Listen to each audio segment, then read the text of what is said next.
ndabashubuje mu izina rya Yesu. Mwami Imana bampera imigisha aho muri hose. Tugarutse rero kuganira ku ijambo ry'Imana, tugiye kuriganiraho umutwe w'amagambo bavuga ngo ntawavuma uw'Imana itavumye. Ntawavuma uw'Imana itavumye. Tugiye rero gusoma ijambo ry'Imana, dusangamo kubara ibice 23 kuva ku murongo wa 20 kugeza ku wa 23. Twumva ukuntu umuntu Imana yahamagaye adapfa kuvumika. Turi ubwoko butavumika, nubwo biba bimeze gutyo, ariko ubwoko bw'Imana ntibuvumika ngo bikunde. Rero dusome ijambo ry'Imana, ibice 23 umurongo wa 20 kugeza ku wa 23. Aravuga ngo, dore ntegetswe kubahesha umugisha, niyo yawubahaye simbasha kuwukura. Ntibonye gukiranirwa k'ubwoko bwa Yakobo, ubugoryi ntibubonye ku Bisiraheli. Uwiteka Imana iri kumwe nabo, ni umwami wabo, bayivugiriza impundu. Imana yabakuye muri Egiputa niyo ibajyana, ifite amaboko nk'ay'imbogo. Nta kuraguza kuri mu bwoko bwa Yakobo, nta bupfumu buri mu Bisiraheli. Mu gihe cyategetswe aba Yakobo n'Abisiraheli bazabwirwa icyo Imana ikora. Imana yacu ishimwe. Haleluya. Mwami Yesu ahimbazwe ibihe byose.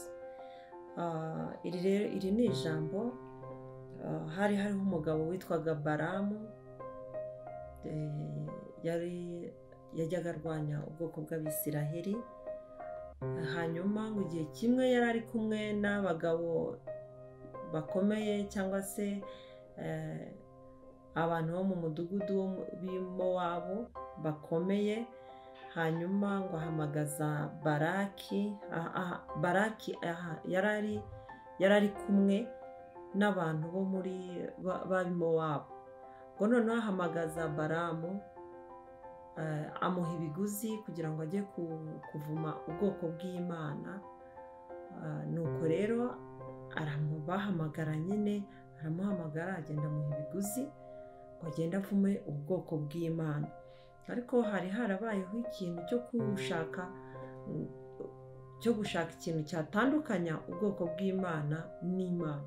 Ngo bafata abakobwa b'Imowabu babambika ubusa, hanyuma ngo baragenda babashyira hafi n'Abisiraheli, kugira ngo abagabo baho nibabona abo bakobwa b'Imowabu babiraremo, bakore ibyaha, ngo bitume Imana yagenderaga mu Bisiraheli ibavamo. Ubwo urumva bari bamaze kumenya yuko Imana ikiranuka, itajya iba mu buzima bukiranirwa. Ariko mu by'ukuri Imana ikunda uwishakana umwete.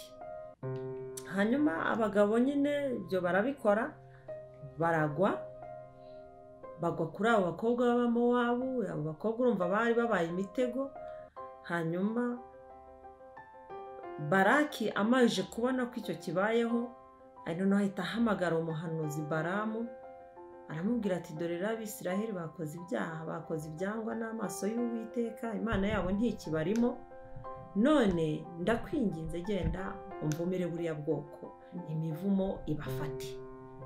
Nuko Balamu aragenda. Ngo akigera hafi aho ngaho, ngo Imana imushyira ku musozi, ngo nuko ihita ifata amagambo yayo iyashyira mu kanwa ka Balamu.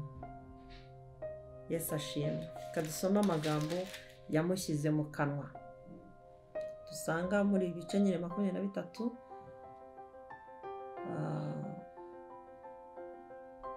umurongo w'8. Haravuga ngo, navuma nte ab'Imana itavumye, kandi narakarira nte ab'Imana itarakariye?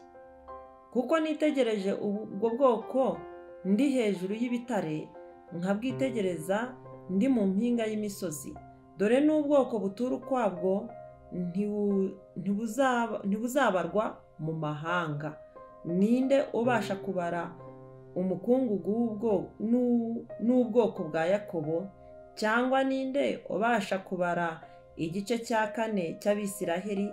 Icyampa nkipfira nk'uko abakiranutsi bapfa, iherezo ryanjye rikaba nk'iryabo. Haleluya. Umurongo wa 12 aravuga ngo, aramusubiza ati, ibyo Uwiteka yashyize mu kanwa kanjye sinkwiye kubirinda akaba ari byo mvuga. Imana ishimwe cyane. Imana rero urumva yahise yitegereza ko Baramu yafashe ibiguzi. Imana ntiyita kuri ya mitego yari yabonye ko bari Abisiraheli nubwo cyangwa se buri bwoko bwa Yakobo nubwo bwaguye mu cyaha, babonye ko Imana yo yari yabonye ko ari umutego. Kuvuga ngo icyaha burya umuntu yakoze atagiteguye, akenshi Imana ikikubabarira utanasabye imbabazi. Keretse icyaha wateguye ugashyira mu bitekerezo, ukagipanga, ukabitekereza neza, mbese iryo gomwa ukarishyira mu mutima wawe, icyo nicyo bigusaba kuzajya gusaba imbabazi. Ariko icyaha wakoze ari umutego, ntabwo Imana ikubaraho ko ukwiriye kukigwamo, ahubwo ikubara wenda nk'uwabuze ubwenge cyangwa se nk'uwabuze imbaraga zinesha. Ariko Imana akenshi ikunze kukubabarira icyo cyaha kuko cyari mu mutego. Imana rero niyo yabarebeye mu mutego baguyemo, ahubwo yo yabarebeye mu mbabazi zayo no ku isezerano yari yarabasezeranyije. Ubwayo niyo yabakuye muri Egiputa, yabakujeho imbaraga zikomeye, kandi yari yararangije kubwira Mose, iramubwira ngo njye ubwanjye nzagendera muri mwe, ngo nzagendera hagati yanyu, ngo kandi ihema ryanjye rizaba hagati yanyu. Ni ukuvuga ngo Imana rero yo ntiyigeze ireka Abisiraheli, ntabwo yababwiye ngo mugende, ngo yo ireke kugendana nabo. Mose yari yarayisabye, aravuga ngo Uwiteka nutemera kugendana natwe ngo tuyobore iyi nzira, ntudukuremo. Aravuga ngo rero Mose, kubw'icyo kuko wangireho umugisha nkakumenya izina, ngo nicyo usabye ndagikoze, ubwanjye nzagendana namwe, ngo kandi ihema ryanjye rizaba hagati muri mwe. Rero Baraki yabonaga Abisiraheli, ariko ntabone ko muri bo harimo ihema ry'Imana, ntabone ko muri bo harimo Imana ibayobora. Ntabwo mbese yigeze abona imbaraga z'Imana zabakuye muri Egiputa. Ubwo niko guhita rero ajya gushaka Baraki ntabwo yigeze abona imbaraga z'Imana zari mu Bisiraheli, ntabwo yigeze abona ihema ry'Imana ryari mu Bisiraheli. Niko gushaka Baramu ngo aze kubuvuma. Aje rero abugeze imbere, Imana ngo ihindura akanwa ka Baramu, icyari umuvumo ihinduramo umugisha, ihinduramo guhesha abantu umugisha. Imana ntabwo yari kuba yarabazanye ngo nirangiza ijye kubavumira mu butayu, oya, ahubwo ngo yahise ihindura. Kubera ko uyu mugabo Baramu icyo yavugaga cyarahamaga, ubundi yari umuhanuzi, yari umuntu ushinzwe guhesha umugisha ubwoko bw'Imana. Ariko kubera ko yari afashe ibiguzi, akanwa ke kari gahise gahinduka akavuma. Rero Imana yahise ikuramo ya mivumo yose, ahubwo ihita ishyiramo imigisha, guhesha umugisha. Nuko rero ageze imbere ya Baraki, aramubwira ati, mbese navuma nte uw'Imana itavumye, narakarira nde uw'Imana itarakariye? Dore buriya n'ubwoko butuye ukwabwo, kandi Imana yabwo yabukuye muri Egiputa, niyo iri kumwe nabo, ngo niyo izabujyana kandi ni nayo izi aho izabugeza. Imana ishimwe cyane. Imana yagukuye muri Egiputa igukuzaho imbaraga zikomeye cyane, kandi Imana ntabwo yakureka kuko izi neza ko mu butayu uzahuramo na Baraki, zikuzahuriramo n'Abamowabu, zikuzahuriramo n'intambara zitandukanye, zikuzahuriramo n'abakugurisha bakajya kukuvuma. Ariko Uwiteka Imana nyir'ububasha ntabwo azemera ko iyo mivumo yabo izahama, kuko Uwiteka we ntabwo yigeze akuvuma. Uwiteka yaguhaye umugisha, yavuze ngo dore nagusanze mu ivata ryawe wigaragura, nta kugira impuhwe, nta wagushaririye, nta wagufubitse icyayi, ngo hanyuma ngo ndavuga ngo baho. Imana ishimwe, ngo hanyuma umuntu abaho. Kandi yongeye kwitegereza ubwoko bw'Imana, ibonye ko butatanye, ibwira Yeremiya ati, yewe Yeremiya uruzi iki? Iramwereka, maze kumwereka iramubaza ngo noneho uruzi iki? Aravuga ati, nduzi inkoni y'umurinzi. ntuvuga ati ni koko uroye neza, uko niko ndindi ijambo ryanjye hari kugeza ndisohoye. Imana yari yaravuze ijambo rikomeye cyane, iravuga ngo nzabana namwe, nzagendana namwe, kandi nzabageza muri icyo gihugu cyo narahiriye basogokuruza banyu ko nzabahaho gakondo. Imana ishimwe. Imana rero ntabwo yari kwivuguruza kubera Baraki, kubera abamowabu, kubera abamowabukazi, kubera imitego, ibigoyi by'abagoyi. Oya, ahubwo yo yahagaze ku ijambo yavuganye nabo, yavuganye na Mose, hanyuma igumamo. Noneho bigeze igihe cyo kuvumwa rero na Baraki atumye Baramu amutegetse ngo aze amuvumire ubwoko bw'Imana. Imana ihita ihindura akanwa ka Baramu, igahindura umugisha, abahesha umugisha. Aravuga ngo dore ndategetswe kubahesha umugisha, niyo yawubahaye simbasha kuwukura. Ntibonye gukiranirwa k'ubwoko bwa Yakobo, ubugoryi ntibubonye mu Bisiraheli. Uwiteka Imana iri kumwe nabo, ni umwami wabo, bayivugiriza impundu. Haleluya, haleluya. Nategetswe. Imana yahise yohereza itegeko. Ijambo ry'Imana rivuga ngo nohereza itegeko ryanjye rikihuta kugera mu isi. Yahise yohereza itegeko rikomeye cyane mu kanwa ka Baramu, nuko abahesha umugisha. Hanyuma aho kubona bya byaha byatumaga imivumo ibafata, byari buzatuma imivumo ibafata, ahubwo ibona ngo nta cyaha bafite, ibona nta bupfumu burimo, ibona nta kuraguza kurimo, ibona ngo nta n'ubugoryi buri mu Bisiraheli. Pawulo yaranditse aravuga ngo nanga amagambo yose yamanjwe. Nuvuga ngo n'ayo magambo yamanjwe nta yari ari mu Bisiraheli. Nta bugome, nta busambanyi, nta bujura, nta bwicanyi, nta kintu na kimwe cyari kirimo. Ahubwo n'ibyaha bari barakoze, bari barabikoresherwa n'abo bamowabu kubw'imitego ya Baraki. Imana yari yarabibababariye, yarabikuye. Imana ntiyabarebeye mu cyaha, ahubwo yabarebeye mu mbabazi zayo. Imana ishimwe cyane. Natwe igiturebera mu mbabazi, ikaturebera aho twihaniye.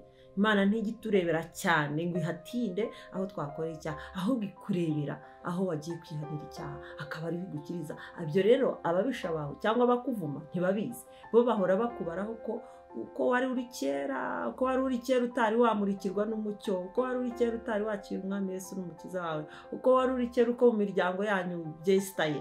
Aha ngaha akaba ariho bakurebera. Nyamara wowe ngo uri ubwoko butuye ukwabwo. Haleluya. Kuko wakuwe mu muriro nk'umushumi, ukava muri Egiputa, Imana ikagukura muri Egiputa, ikagukura mu mirimo y'umwijima, Imana ikakuzana mu nzira y'agakiza, kandi iri kumwe nawe.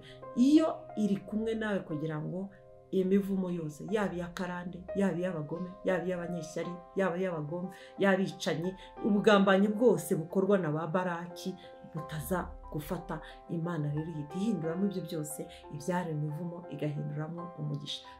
Turi ubwoko butavumika.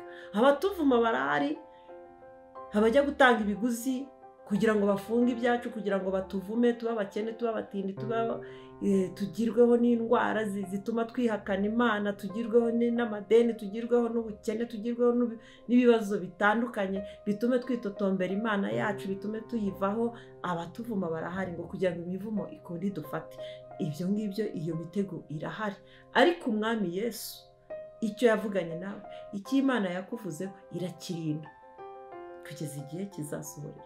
Umwami Yesu cyangwa se Imana yaguhaye isezerano, iravuga ngo genda nzagucisha muri icyo gihugu kirimwo, nzabacisha muri icyo gihugu kirimo Abanyekanani, kirimo Abahivi, kirimo Abayebusi, kirimo Abeferezi, kirimo amahanga atubaha Imana. Ngo ariko nzabarindiramo, ngo ahubwo ngo njyewe ngo ayo mahanga nzayimura. Haleluya. Ngo nzayabirukanira, ngo nzatuma ababisha banyu babaha ibitugu. Iryo jambo rero rihishwe abakurwanya, rihishwe abakuvuma. Iryo jambo Imana yarihishe mu Mana bwayo, niryo rero ugenderamo. Niyo mpamvu ukwiriye gukomera, kuko uri ubwoko butavumika. Uri ubwoko butavumika. Imana ishimwe cyane ngo Imana niyo yaguhaye umugisha, niyo yahaye ubwo bwoko bw'Imana umugisha, ngo ntawe ubasha kuwukura. Umugisha Imana yaguhaye ntawe ubasha kuwukura. Yego habaho ibyo ngibyo bikadukerereza, ariko ntabwo umugisha w'Imana uvumika, ntibishoboka. Imana ikintu yakoze kiba kiri mu budahangarwa no mu gitinyiro cyayo, iragikavaringa ku buryo iyo mivumo yose iba ntabwo ibifata. Rero ngo Imana niyo yahaye Abisiraheli, niyo yahaye ubwoko bwa Yakobo umugisha, ngo ntawe ubasha kuwukura. Ngo ntibonye gukiranirwa k'ubwoko bwa Yakobo, ubugoryi ntibubonye mu Bisiraheli. Uwiteka Imana iri kumwe nabo, ni umwami wabo, bayivugiriza impundu. Dukwiriye guhora tuvugiriza Imana impundu. Imirimo ikora iratangaje, iratuvumura, idukiza iyo mivumo, idukiza abatwanga, idukiza imitego yabo, idukiza. Imana ngo ntibonye gukiranirwa, ntibonye ubugoryi, nta kintu babonyeho ku buryo yabavuma. Imana ngo Imana yabo ngo yabakuye muri Egiputa, ngo ni nayo ibajyana, ngo ifite amaboko nk'ay'imbogo. Imana yacu irakomeye, ni inyembaraga, ni inyabutware, ni inyabushobozi, ni intsinzi. Haleluya! Ni inyabwenge. Haleluya! Ni umuhanga, ni umukozi ukomeye. Izi kurinda, iraturinda, iratuvumura, iturinda imivumo. Imana ishimwe cyane ngo Imana yabo yabakuye muri Egiputa, niyo ibajyana, ifite amaboko nk'ay'imbogo. Ni ukuvuga ngo Imana iraturwanirira. Ntawe ubasha kurwanya ukuboko kw'Imana, ntawe ubasha kurwanya umugambi w'Imana ku buzima bwawe, ntawe ubasha kurwanya umugisha w'Imana ku buzima bwawe. Imana y'ubwayo iyo ibonye irakureka ibikurwanya bikaza, ariko noneho iyo ibonye bigeze aho bije kurwanya umugambi w'Imana, ihita igaragara nk'Imana, ikarwana mu buryo udashobora kubusobanukirwa, yo ikarwana mu ibanga, ukajya kubona ukabona ibyari bikomeye, ibyari biteye ubwoba bikuweho. Imana rero iba yakoresha kwa kuboko kwayo gukomeye cyane. Ngo nta kuragura kuri mu bwoko bwa Yakobo, nta bupfumu buri mu Bisiraheli. Mu gihe cyategetswe, aba Yakobo n'Abisiraheli bazabwirwa icyo Imana ikora. Imana ishimwe cyane. Mu gihe cyategetswe, aba Yakobo n'Abisiraheli bazabwirwa icyo Imana ikora. Ni ukuvuga ngo Imana hari imirimo ikora yo mu ibanga, ikaturwanirira, igahagarara ku ijambo ryayo, ikatuvumura, ikadukiza imitego, ibyo badutega, ibyo badutongera ku manywa na nijoro, ibyo batwoherereza, ibyo mbese bya bindi byose bikurwanya byose, imivumo yaba iy'akarande, yaba iy'ababyeyi, yaba iy'abagome, yaba iy'abanyeshyari, ibyo byose Uwiteka arabifata akabihinduramo iki? Akabihinduramo umugisha, akabihinduramo umugisha, akabihinduramo umugisha. Bakavuga ngo uzapfa, bagashyiraho n'igihe, bagashyiraho n'itariki, bagakora ikiriyo kuntu bazagushyingura. Umwami Imana wagahagarara ku ijambo ryo kuvuga ngo ntuzapfa, uzarama, uzavuga imirimo n'ibitangaza. Hari urupfu hagahinduka ubuzima.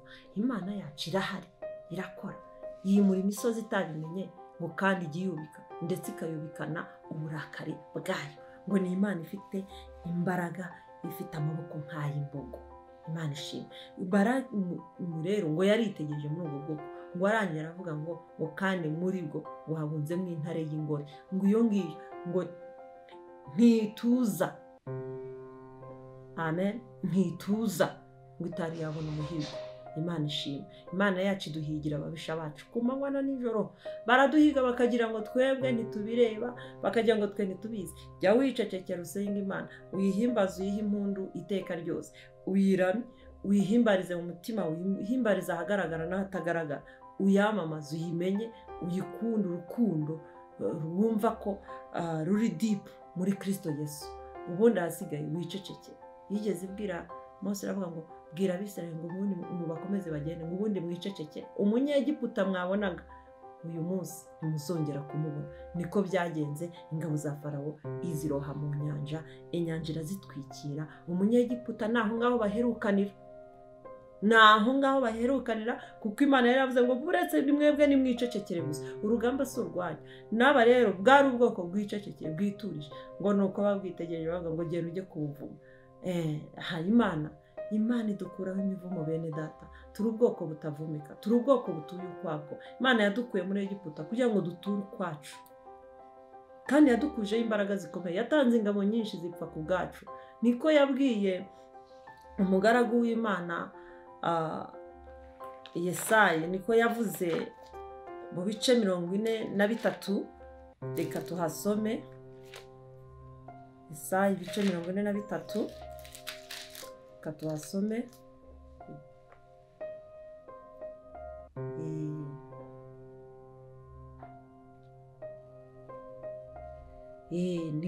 Yesaya ibice 43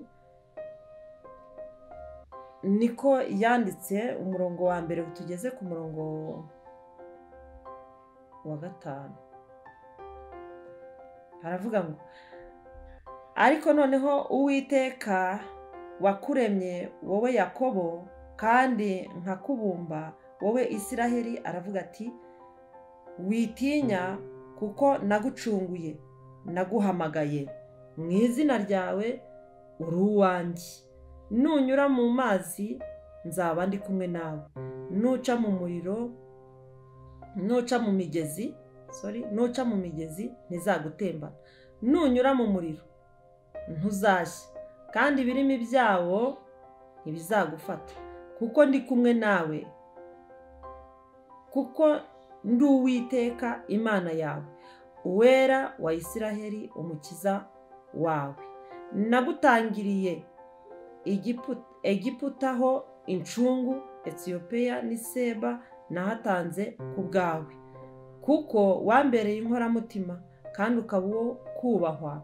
nanjye nkagukunda nicyo kizatuma ntanga ingabo zigapfa ku bwawe n'amahanga nkayatangirira ubugingo bwawe ntutinye ndi kumwe nawe nzazana urubyaro rwawe ndukure iburasirazuba nzarukoranya ngukure iburengerazuba Imana yacu ishimwe cyane Imana ihabwa icyubahiro rero iyi Mana ifite amaboko nk'ay'imbogo izi kurwana irakuzi yarakubumbye irakuhamagara mu izina ryawe burya ijya kuguhamagara nta wundi muntu wari uhari kandi wari uri mu magana menshi y'abanyabyaha ariko Imana iguhamagara mu izina ryawe wowe ubwawe urayitaba mu kuyitaba ntabwo abo mwari kumwe ntibamenye uwo witabye uko witabye ntibanamenye n'igihe wahamagariwe bagiye kubona gusa babona ukurikiye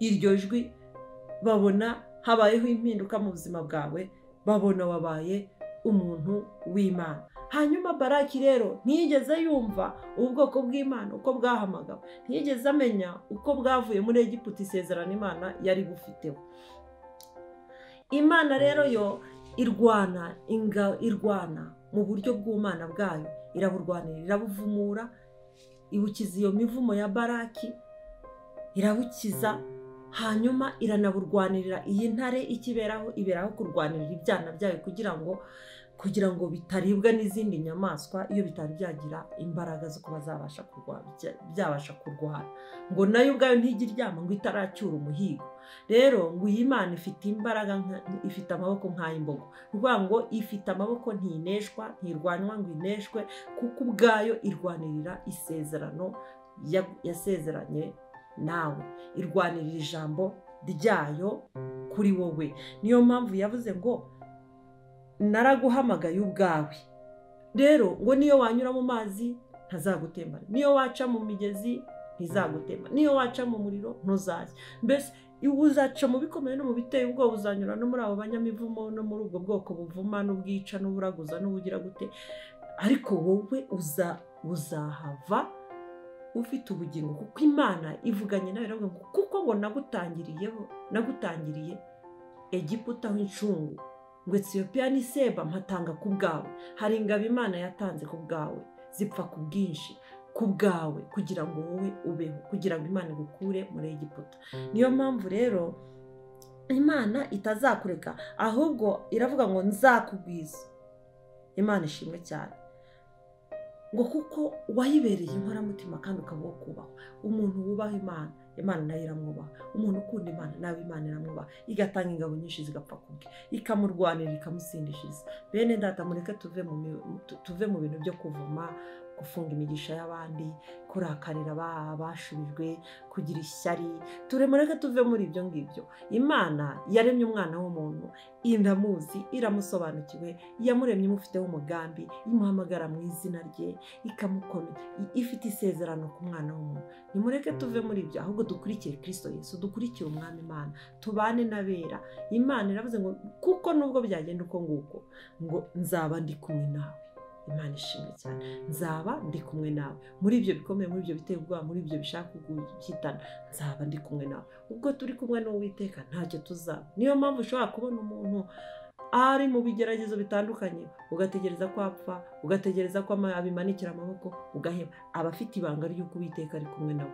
Rero iri banga rihishwe abaswa, byasobanuriwe abanyabwenge, byahishuriwe abanyabwenge. Mureke tuve mu buswa no mu bujiji bwo kurwanya ubwoko bw'Imana, kuko ubu bwoko ni ubwoko butavumika, ni ubwoko butuye ukwabwo, kandi Imana iri kumwe nabwo. Rero tutazageraho tukagwa mu nzira, kandi Yesu yaraduhamagaje imbaraga zikomeye. Nimureke twubahe Imana, twubahe n'abantu bayo, twishimire imigisha y'abandi, twishimire abari mu rugendo. Imana tunabasengera, Imana izabagezeyo amahoro. Kuko ku murongo wa 5 haravuga ngo, haravuze ngo ntutinye, ndi kumwe nawe, nzazana urubyaro rwawe. Imana iri kumwe natwe, iri kumwe nawe, ntutinye. Imana izazana urubyaro rwawe irikuye iburasirazuba, aho rwajyanywe ho bunyago, n'ibyawe byanyazwe Imana izabiza, ibyatwaweho bunyago Imana izabigarura. Mbese hari igihe bagira ngo ibyawe byafashwe, byakunze, ntibishoboka, ntabwo muzabiherana. Ntabwo muzabiherana, kuko ubu ni ubwoko butuye ukwabwo, bufite Imana iburwanirira, ifite amaboko nk'ay'imbogo. Niba wumva warwana Imana, ukomeze urwane, ariko nakubwira ngo rwose Imana ntineshwa. Kandi wavuma utavuma, umwami Yesu we yaravumuye, ubwoko bwiwe yarabuvumuye, afite ububasha bwo guhindura icyari umuvumo kigahinduka umugisha. Imana rero ishimwe, ntibizagarukira ahubwo n'urubyaro rwacu rwajyanywe ari imbohe. Kwa kundi abana bacu bakura ubona munyuranya, bakanyuranya n'ubushake bw'Imana, bakanyuranya n'isezerano wahawe kuri bo. Imana yabaremye izabakurikira, ibakura iburasirazuba, ibazane, ibakusanyirize mu gihugu hagati, ibahe agakiza. Nimuhumure, ntabwo abana bacu bajyanywe ari imbohe.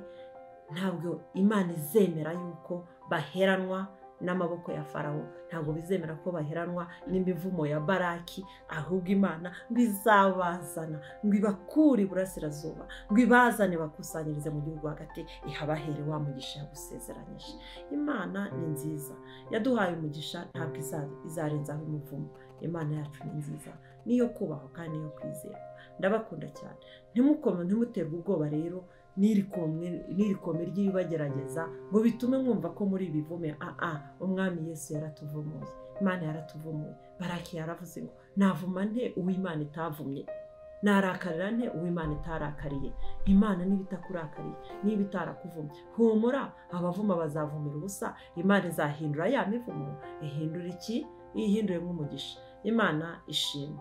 Mwirinde kuba ba Baraki, ahubwo tube abahesha b'umugisha. Niko yabwiye Aburahamu. Iravuga ngo Aburahamu, ngo dore nkugize sekuruza w'amahanga, ngo uzasabira umugisha azawuhabwa, ngo kandi nawe uzawugusabira uzawuhabwa. Mureke tube abahesha b'umugisha. Imana yadukuye ahantu hakomeye. Mureke rero tube abana b'Imana, kandi dukomeze kugenda mu migisha Uwiteka yatugeneye. Twirinde gucika intege, kuko ba Baraki barahari, batuvuma, badufungira imigisha. Rimwe na rimwe tukaba tugaragara nk'aho turi abakene, ariko ijambo ry'Imana ritubwira ngo tugaragara nk'abagiye gupfa, ngo ariko dore turi bazima. Ngo tugaragara nk'abakene, ngo ariko dutungishije benshi. Iri jambo ribasha gutunga umukene, iri jambo ribasha gutunga umukire, iri jambo ribasha kukwambika wambaye ubusa, iri jambo ribasha kugukura mu rupfu, iri jambo ribasha, haleluya, iri jambo ribasha kukuvumura imivumo yose wumvaga wavumwe. Uwumve ko hari umugisha w'Uwiteka. Senga uvuga uti Imana, nkuraho imivumo ya Baraki, ahubwo umugisha wawe umvumure. Imana idufashe. Reka rero dusenga Imana kandi nongere kubabwira ngo ndabakunda cyane, ndabakunda aho muri mu mpande zitandukanye, mu migabane itandukanye, mu bihugu bitandukanye. Aba Nigeria ndababona, abari Nigeria ndababona, muhita mushyiraho komenti mukabibona. Bari muri Amerika, bari UK, mwese ndababona, abari muri iki gihugu, abari muri uyu mujyi wa Kigali, abana b'Imana mwese uko mukurikirana ijambo ry'Imana narabibonye, kandi ubwo nabibonye n'umwami Imana yarabibonye, azabibahera umugisha. Mujye mukora subscribe, mukanda kuri subscribe, mukore like, mwumve video irangire, muduhe na message, muduhe komenti y'uburyo mwumvise mu ijambo ry'Imana. Kandi wumva umwuka aguhata kugira ubuhamya bwiza bwafasha abantu, cyangwa ijambo ry'Imana ryafasha abantu, watubwira ukaza nawe ukadufasha gukora umurimo w'Imana, tugakora umurimo wadutumye hakiri ku manywa. Inkunga yanyu rero ikomeye niyo kudusengera no gukora share, subscribe, comment. Imana ibampere umugisha mwinshi. Ndabakunda cyane. Imana ihindura ibyari imivumo ibihindure mu mugisha. Imana ihindura ahari urupfu ihahindure kubaho. Haleluya. Imana ihindura ahari ubukene ihashyira ubukire. Imana ihindure ahari umubabaro ihashyira ibyishimo. Ahari agahinda ihashyira ibitwenge. Imana yo mu ijuru ibansekereze, ibampere umugisha, ibiteho, ibabere igikurikirana. Amaboko yayo nk'ay'imbogo abarwanirire. Intambara zoroheje n'izikomeye, izo muzi n'izo mutazi. Imana yo mu ijuru ibabere igikurikirana, ibampere umugisha aho muri hose. Amaboko y'Uwiteka abashyigikire. Imana ibahe umugisha, ibahe kwera. Imana ishimwe. Haleluya. Imana ibahe kwera, Imana ibahe kwera, Imana ibahe kwera, kandi muzabona ubugingo buhoraho. Kandi ijambo ry'Imana nk'uko ritubwiye, Imana ikomeze ibe muri mwebwe, ibe muri mwe, iture muri mwe, igendere muri mwe, ikorere muri mwe. Bizatuma ntawe ubasha kubavuma, ntawe ubasha gufunga imigisha yanyu. Imana yo mu ijuru ibampera agakiza gahoraho. Mugume muri Kristo Yesu, azabaha umugisha. Imana ibahe umugisha mwinshi. Murakoze cyane, ndafashijwe. Mana turagushimiye, tugushimiye kuri Imana igira neza, tugushimiye kuri Imana ikomeye, tugushimiye kuri Imana yo guhimbazwa, tugushimiye kuri Imana ivumura, tugushimiye kuri Imana itegeka abantu guhesha imigisha batuvumaga. Izina ryawe nirihimbazwe. Tugushimiye ko wari uri mu bwoko bw'Abisiraheli. Haleluya. Ukabarinda ibibatera n'ibibagerageza n'ibibahiga. Mana natwe tugushimiye ko uri kumwe natwe. Reka ubane n'ubwoko bwawe, ubugirire neza, ubahe umugisha mu byo bakora, imirimo yabo ya buri munsi bayiboneremo amaboko yawe. Mu izina rya Yesu uhire ubwoko bwawe, ubaremere amashimwe, natwe turemere ibyiza byose byo mu ijuru wateguriye abera tuzabibone. Imana itugirire neza ibihe byose. Turagushimiye Kristo Yesu kuri kumwe natwe, kandi kugiye gushyira impinduka mu buzima bwacu, tukabasha kuba abana bawe wemera kandi wizera. Izina ryawe nirihimbazwe muri byose, mu izina rya Yesu. Amen. Ndabakunda cyane, murakoze.